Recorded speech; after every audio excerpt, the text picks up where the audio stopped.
চব্বিশের অভ্যুত্থান পরবর্তী বাংলাদেশে আমাদের যে আকাঙ্ক্ষাগুলো ছিল সেগুলো আমাদের প্রত্যাশা অনুযায়ী বাস্তবায়ন হয়নি। এক বছরে যতটুকু হওয়া দরকার ছিল ততটুকু হয়নি, এবং এই এক বছর আমাদেরকে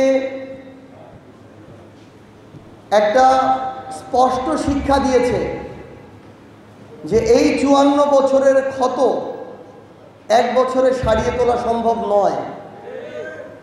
কারণ এটা শুধুমাত্র ব্যক্তি শেখ হাসিনা কিংবা তার কিছু তোষামতকারীর মধ্যে সীমাবদ্ধ নয়। বাংলাদেশের প্রত্যেকটা রাজনৈতিক দল, আমলাতন্ত্র, মিডিয়া, বিজনেস থেকে শুরু করে সাধারণ মানুষ পর্যন্ত বিভিন্নভাবে প্রত্যক্ষ ও পরোক্ষভাবে কালচারালি করাপ্টেড হয়ে গিয়েছে।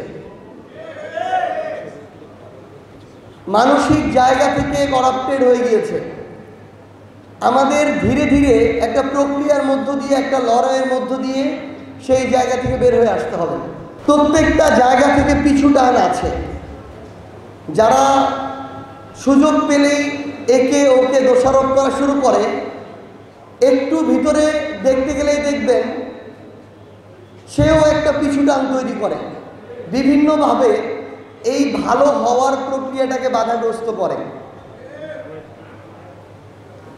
কখনো কখনো কিছু রাজনৈতিক দল সরকারকে দায়ী করে, দেখবেন প্রত্যেকটা সেক্টরে ওই কিছু রাজনৈতিক দল সবচেয়ে বেশি বাধা সৃষ্টি করে। কখনো কখনো সাধারণ মানুষ গণহারে সবাইকে দায়ী করে। অনেকগুলো সেক্টরে গিয়ে দেখবেন সাধারণ মানুষেরও যখন সুযোগ হয় তখন তারাও তাদের ব্যক্তি স্বার্থ চিন্তা করে। আইন শৃঙ্খলা রক্ষাকারী বাহিনীকে বললে তারা অসহায় বোধ করে, আবার তারাও সুযোগ পেলে যতটুকু ক্ষমতার অপব্যবহার করা যায় ততটুকু করে।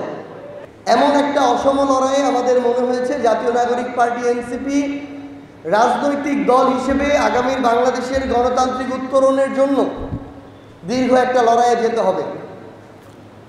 এখন অভ্যুত্থানের বাস্তবতাও নেই, বিপ্লবের বাস্তবতাও নেই, কিন্তু যে গণতান্ত্রিক উত্তরণের কথা বলা হচ্ছে সেই জায়গায় অভ্যুত্থান এবং বিপ্লবের আকাঙ্ক্ষাটাকে ধারণ করতে হবে।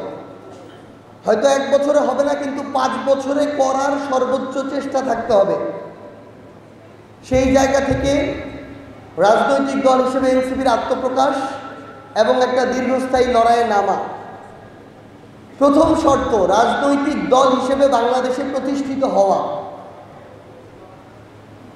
এখানে আমাদের এনসিপি, যুবশক্তি, ছাত্রশক্তি থেকে শুরু করে আমাদের সকল অঙ্গ সংগঠন, সহযোগী সংগঠনের যারা সহযোদ্ধা আছেন, আপনাদের উদ্দেশ্যে কিছু স্পষ্ট দিক নির্দেশনা। এনসিপি বাংলাদেশের রাজনীতিতে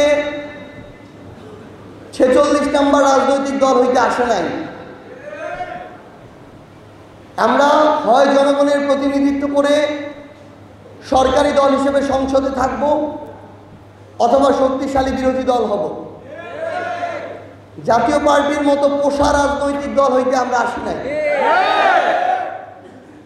আমরা দৃঢ়ভাবে বিশ্বাস করি আগামীর বাংলাদেশে আওয়ামী লীগ প্রশ্নে এবং ভারতীয় আধিপত্যবাদ প্রশ্নে বিএনপি এবং জামায়াত এককভাবে নেতৃত্ব দিতে পারবে না। এখানে এনসিপি আবশ্যক।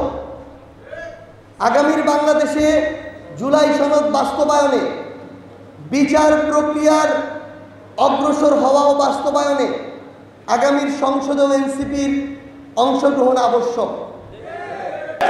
শোনেন, এখন আর ওই সময় নাই যে রাজপথের ফাপড়বাজি, লাশ ফেলবে, সন্ত্রাসী কার্যক্রম করবে, চাঁদাবাজি করবে, ধমক দিয়ে দোকানের শাটার ফেলে দিবে, ছুরি দিয়ে রাতে মানুষকে আঘাত করবে, রক্তাক্ত করবে, আর ভোটের দিন ভোট পেয়ে যাবে।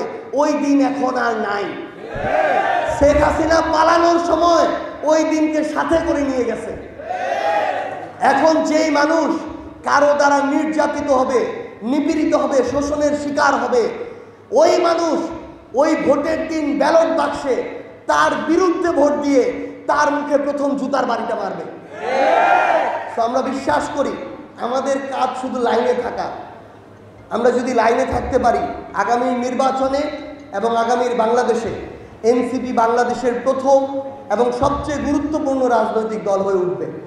আপনাদের কাছে আমরা এইটুকু আহ্বান জানাই এবং আমরা বিশ্বাস করি যে বাংলাদেশের রাজনৈতিক অঙ্গনে গুরুত্বপূর্ণ 5টি জেলার একটি হিসেবে নরসিংদী তাদের জায়গা থেকে এনসিপির ঘাঁটি হয়ে উঠবে এবং যদি আগামীর কোনো সময়ে এই বাংলাদেশে আবার জুলাই নেমে আসে, সেদিনও এই নরসিংদীর জুলাই হবে বাংলাদেশের ইতিহাসে স্বর্ণাক্ষরে লিখে রাখার মতো আরেকটা জুলাই। আপনাদের সাথে আমাদের আবারও দেখা হবে, হয় রাজপথের সংগ্রামে অথবা বিজয়ে। ইনকিলাব জিন্দাবাদ, জাতীয় নাগরিক পার্টি এনসিপি জিন্দাবাদ।